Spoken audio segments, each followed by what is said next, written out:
Hello and welcome to Boxing News TV. I'm editor Tris Dixon, joined today by Matt Christie, back from a week of tanning in Spain. And we're here to talk about some of the big issues in boxing today. This week, Matt, obviously Victor Ortiz cut short his fight with Josecito Lopez. It was a cracking fight while it lasted. Question marks arise again about Victor Ortiz's heart. What's your take on the fight and the fallout? I think for Victor Ortiz, I mean, at the end of the day, he broke his jaw. It's going to be excruciating pain.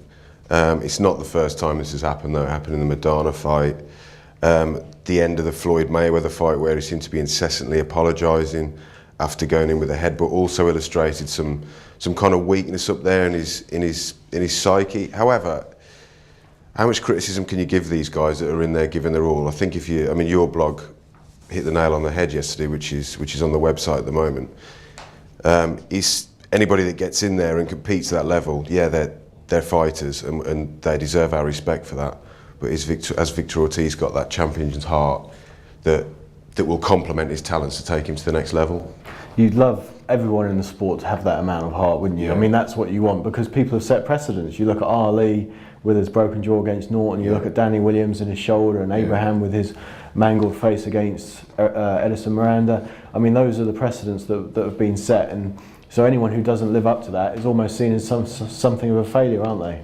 Yeah, exactly. But for as many of these guys, these heroes of the sport, for want of a better word, that have gone through this and they've had these really painful injuries, and they've gone on and won the fight, or they've got to the end of the fight.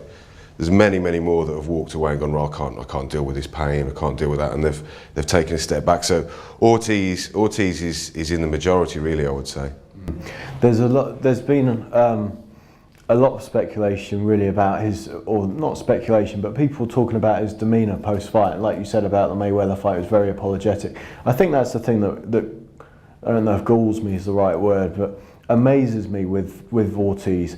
Is I remember after the Lamont-Peterson fight, who he fought in December a year or so ago, and I remember he had that fight. It was there for the taking. It was there for the winning. He hurt Peterson, and he coasted to a draw, and he seemed fortunate on some cards to get the draw. And I just didn't really understand why. His post-fight attitude was like, "I'm just happy to be here." Yeah. And I was like, come on, you've been training for weeks for this. You're on the verge of a really big fight. Show some emotion. Say you're devastated. Tell us how upset you are with just a draw, and it just wasn't there. And it was, the same thing after the Maidana fight. When so many people were criticising him, his demeanour didn't change. He never really got defensive. It's all very, it's a very polished exterior to Ortiz, which is quite frustrating, I find. Yeah, definitely, and I think that's got to tell so many stories. I mean, we're lucky enough to speak to these guys, these boxers, on a regular basis, and what you'll get is passion. Above whatever level they're at in the sport is passion and love for the sport, and kind of what Ortiz portrays at times, it lacks that. Okay, also, Matt, on the undercard in Carson, Humberto Soto proved he wasn't a light welterweight against Lucas Matisse. Yeah, he did. I think there's not many people who could stand up to Matisse. He's quite he's a massive puncher. The thing with Soto as well, he's been around for so long. He's been a fantastic advert for the game, and he's been in some wonderful fights.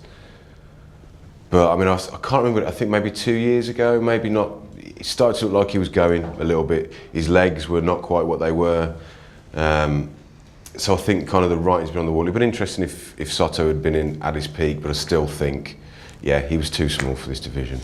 I remember Soto, when I went to Pacquiao, Joshua Cotty at Arlington in the Cowboy Stadium, I remember Soto was in the hotel gym, and he was really busting a gut the day before trying to make the weight, and he looked so dry at the weigh-in at lightweight. I wonder if it wasn't the case of having 2 or 3, maybe 4, or if you look at it in years, maybe spending two or 3 years boiling down to lightweight, because that obviously has a really, a long-term effect on your health and your ability in the ring, I think.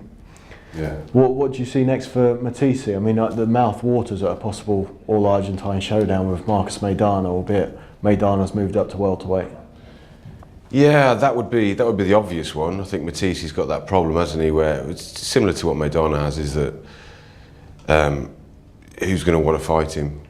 and I think that's the issue. I think Madana's got a fight now with Keith Thurman, who looks like a fantastic prospect. So that's no gimme for Maidana. So it'll be interesting to see that one. But as for Matisse, I mean, whoever fights him is going to have in for a hellacious night. I mean, the good news for Matisse is he's with Golden Boy, and they seem keen to put him in big fights because he guarantees entertainment. But like you say, he's very much a signed up member of the Who Needs Him club, isn't he? Because massive risk and not a whole lot of reward for beating a guy without a belt at the moment.